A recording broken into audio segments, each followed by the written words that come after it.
after surgery for kidney stones, and those little boogers keep following me around. I realized I had a tear in my retina, and that is quite common, I understand. A lot of people are familiar with that, young and old. And so right away they put a gas bubble in my eye, and we've been doing laser treatments, but they're saying that we're looking at some surgery to put a buccal in there. So that's a surgery that's been completed for about 50 years, so it should take care of it. A year from now, we won't even remember any of this. To help me with my script today, I enlarged the font. I enlarged it. And my wife always reminds me, don't use big words in the sermon. And I told her today, every word is big. In fact, it's so big, I think they're going to be able to read the script from the International Space Center. I believe everything has a middle. There's a lot of conversation about beginnings, especially in Genesis, and usually there's something to say about endings. But I stand before you today to suggest I'm a huge fan of what's in the middle. It is my lean that the middle is where the action is. It's where the good stuff is. It's where important decisions are made. It's where the biggest growth takes place and where real life solutions emerge. It is the place that makes the biggest mark on history. Some folks might suggest the middle is a neutral zone, an uneventful place. Not I. Count me as one who advocates for the middle. The middle is a special place. I am a middle child, for example, and I'm special. We all have middle names, do we not? My favorite fat food is a donut filled in the middle with cream from Jim's Market. Do I have any competition? There you go, that's what I'm talking about. When my kids were younger, they loved those Oreo double stuffed cookies. Remember those? They would take the top cookie off and throw it away and eat the cookie. It's what's in the middle. Nature defines the middle as the autumn equinox. It's a time when the day and night are equal length, exactly in the middle of the year. The exact moment when a balance of light and darkness are in harmony with one another. In the business world, and even in marital counseling situations, finding middle ground can either make or break a relationship.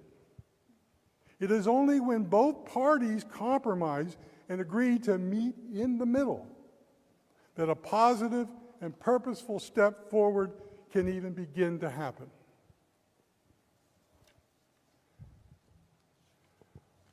And isn't it amusing how the middleman usually makes the most profit? At our age, the middle part of our body is rarely looked at with favor, since extra weight seems to gravitate in the most aggravating way. And it has nothing to do with cream-filled donuts from Jim's Market. In search for meaning, many characters find themselves in the literal middle of nowhere, best described as a desert, a jungle, or an ocean. Often these places become a metaphor for an internal search for purpose. In the life of Pi Patel finds himself stranded in the middle of the ocean, and this is where he reflects on his spiritual journey. There are multiple examples biblically that support the importance and relevance of the middle as well. When the waters parted, did not Moses enter through the middle of the Red Sea escaping from Pharaoh's army? Did Paul and Silas not pray and sing hymns in the middle of the night while in prison, causing an earthquake that opened the prison doors? In the temple, was not the Holy of Holies the innermost sanctuary and the middle point of God's presence among his people? Was Christ not crucified and positioned in the middle of two convicts? Have you ever realized the significance of Psalm 118:8? Remember that. Psalm 118:8. It is the specific verse that's in the middle of the Bible. The same number of verses on both sides of that verses. And it is a profound statement that is seen. Excuse me for just a minute. The verse that is read at that particular spot, verse 8, reads, "It's better to trust in the Lord than put confidence in man." And that describes the whole Bible.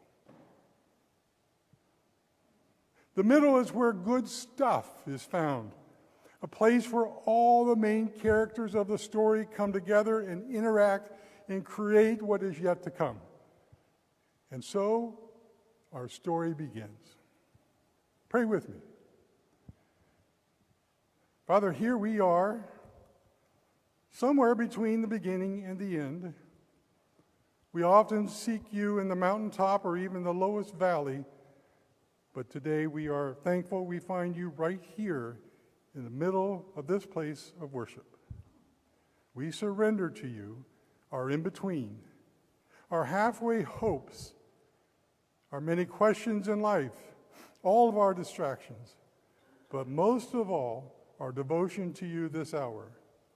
Strengthen what is weak, refine what grows weary, and remind us that your Spirit is never halfway present. You are always present, especially in the middle of who we are this day. Amen.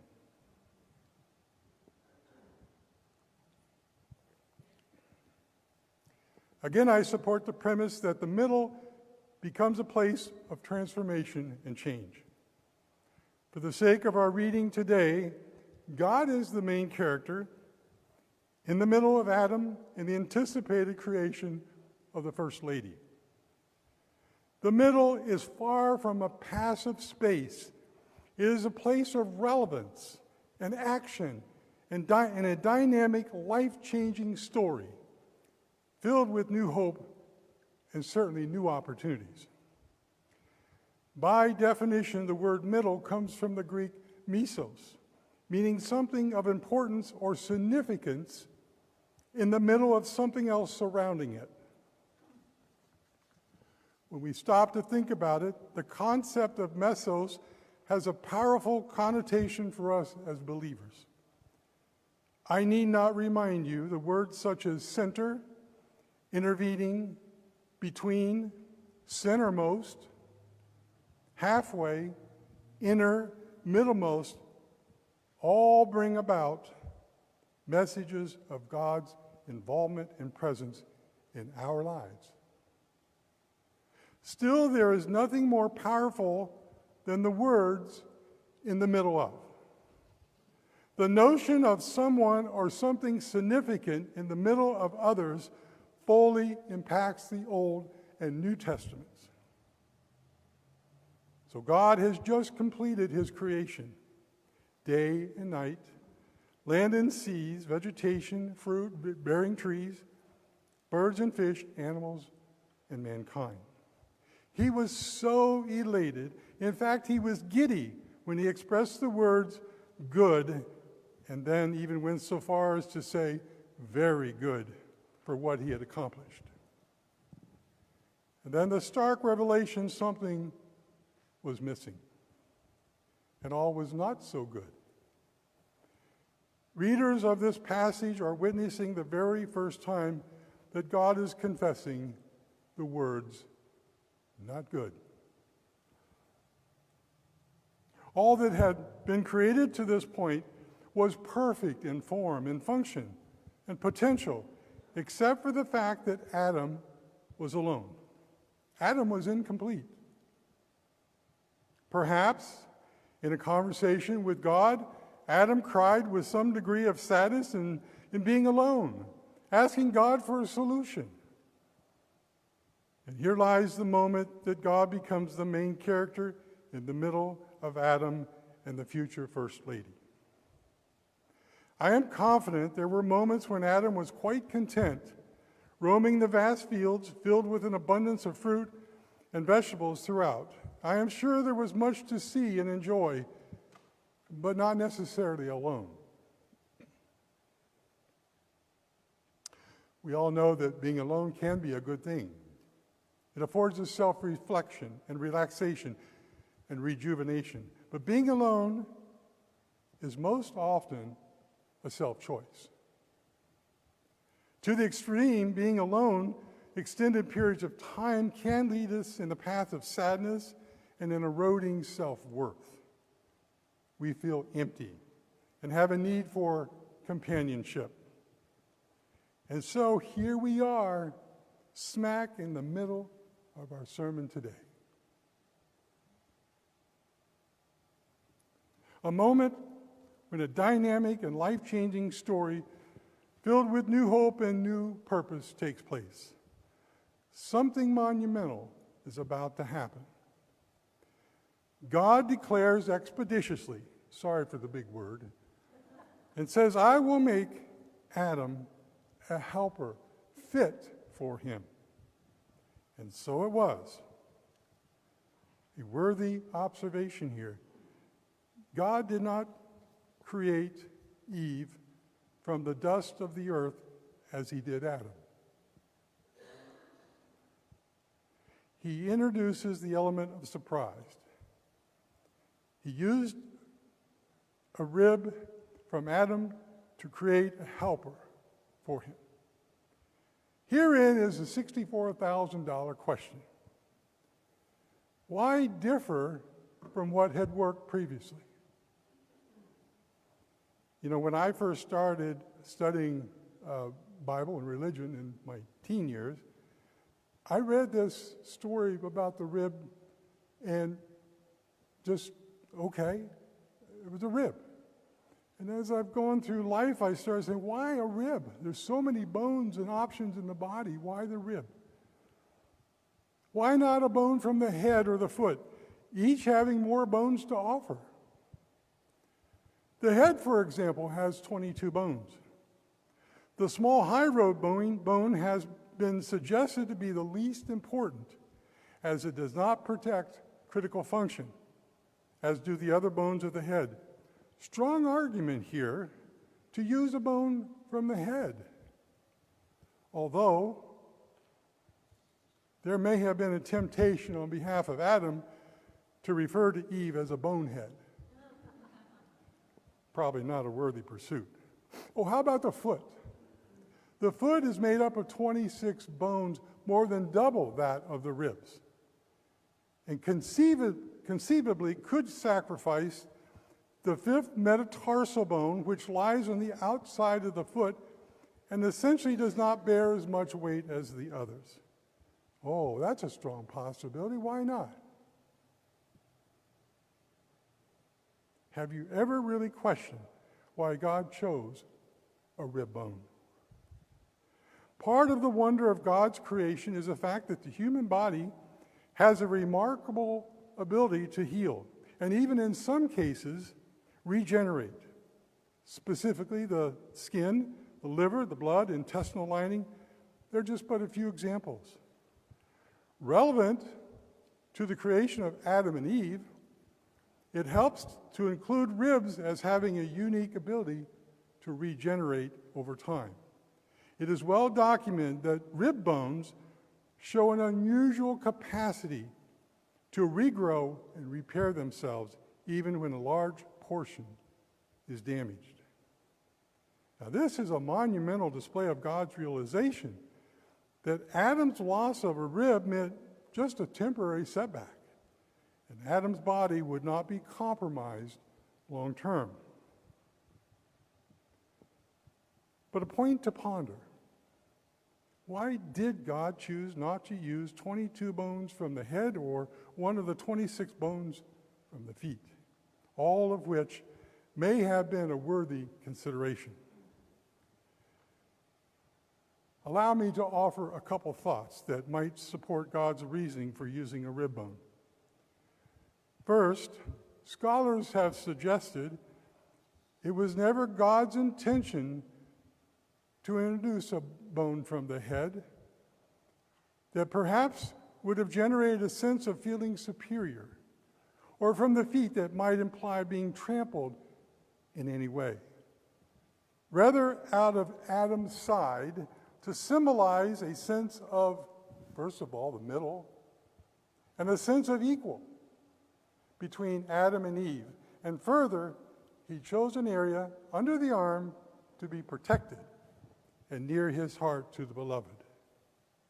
Taking a deeper dive theologically as to the reason God may have chosen the ribs, note that whenever the number 12 is referenced throughout the Bible, it always symbolizes a completeness and a divine authority.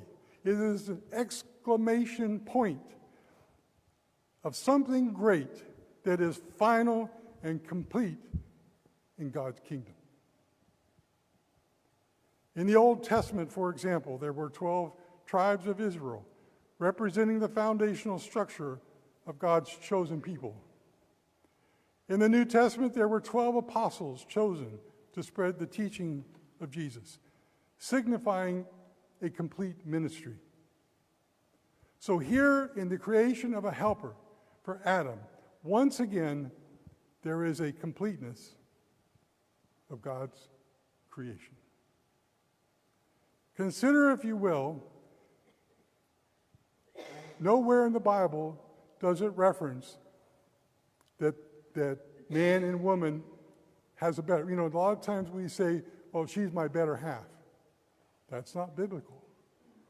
God is all about equal. God is all about shared intent and responsibility. And gentlemen, man to man, listen to the word helper. Listen to what it implies. Help her.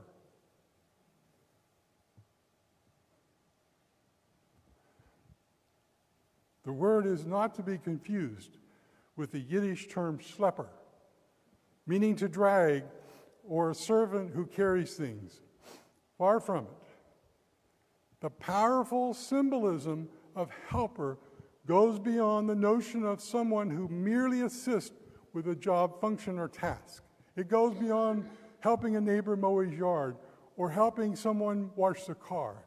Biblically, the word helper embodies a concept of a partnership, of interdependence, and a shared mutual support. It is a role of essential and purposeful collaboration.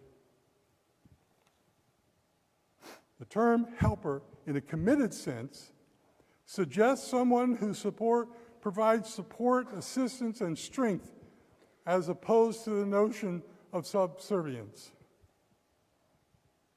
I would suggest further, a helper in this sense underscores the importance of companionship, of mutual support, and a shared dedication to cultivating a relationship.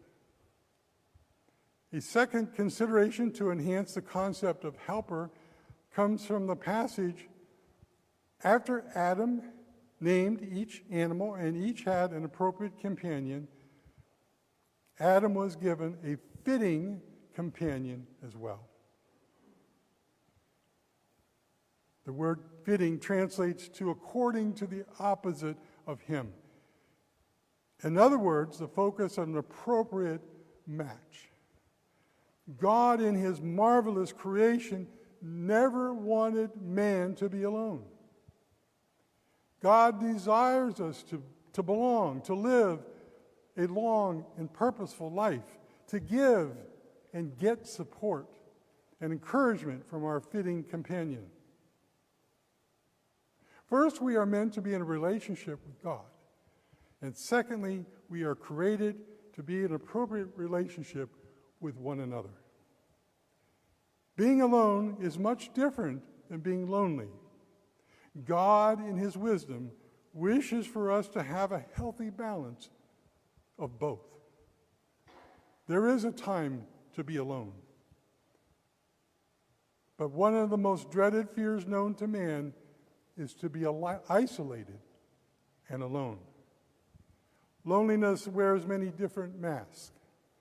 Take, for example, a person who is faced with a difficult decision and no one else to discuss it with him.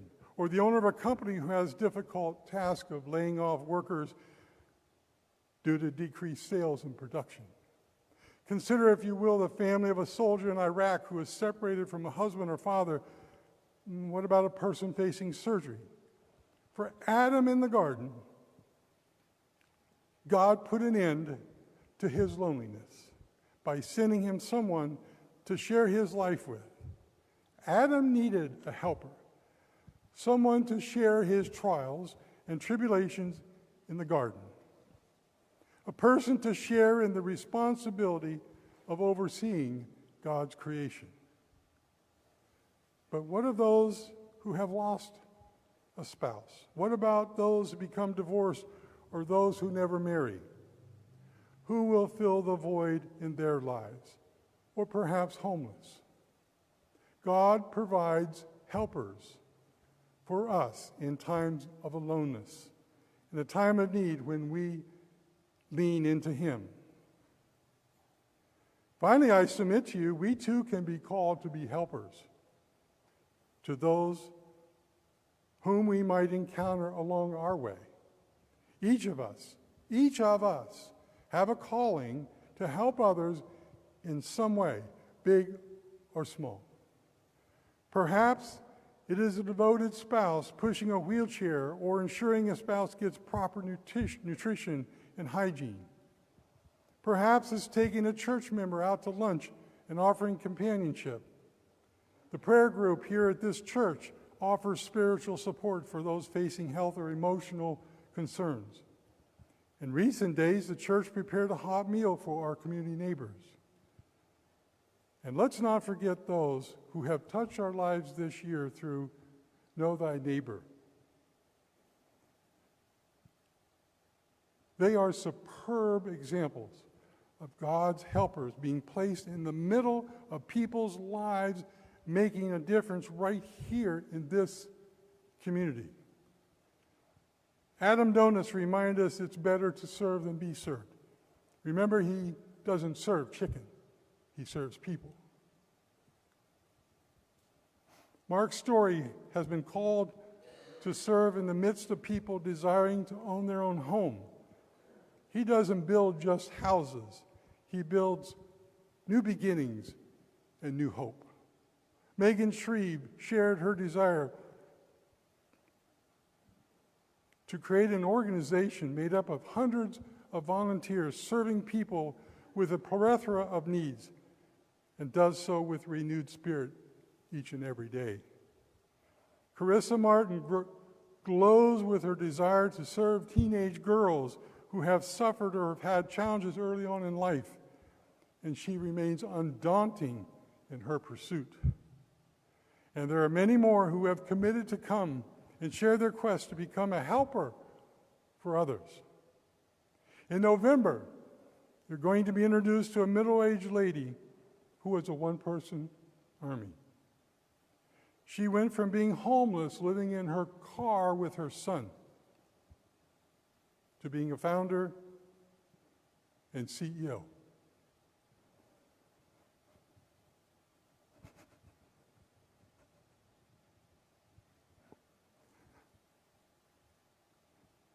Today, she thrives with an endless passion to serve others.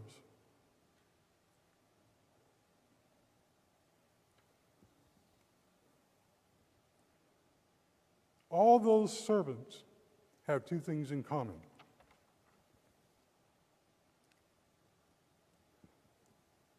First, God placed them in the middle of people's lives to offer them hope and assurance. And secondly, they all answer the same question over and over each day. What can I do for you?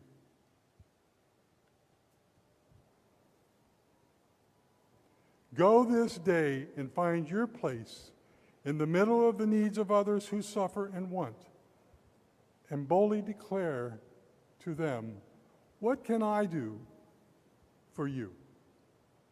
Amen.